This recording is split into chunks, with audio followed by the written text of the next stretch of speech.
To plant passion fruit, follow the steps. 1. Choose a suitable location. Passion fruit plants require full sun and well-drained soil. Select a location with a sturdy support structure, such as a trellis or fence for the vine to climb. 2. Prepare the soil. Ensure the soil is well-drained and rich in organic matter. If the soil is poor, consider amending it with compost or well-rotted manure. 3. Planting. Dig a hole that is twice as wide and deep as the root ball of the passion fruit plant.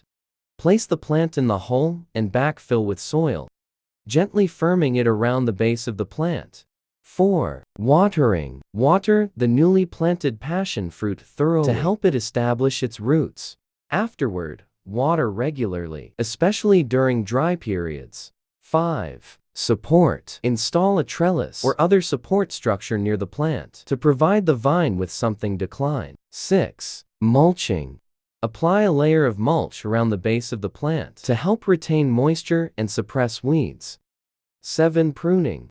Once the plant starts to grow, prune it to encourage lateral growth and a bushier habit.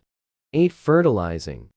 Passion fruit plants benefit from regular fertilization, especially during the growing season. Use a balanced fertilizer according to the manufacturer's instructions. By following these steps, you can successfully plant and grow passion fruit in your garden.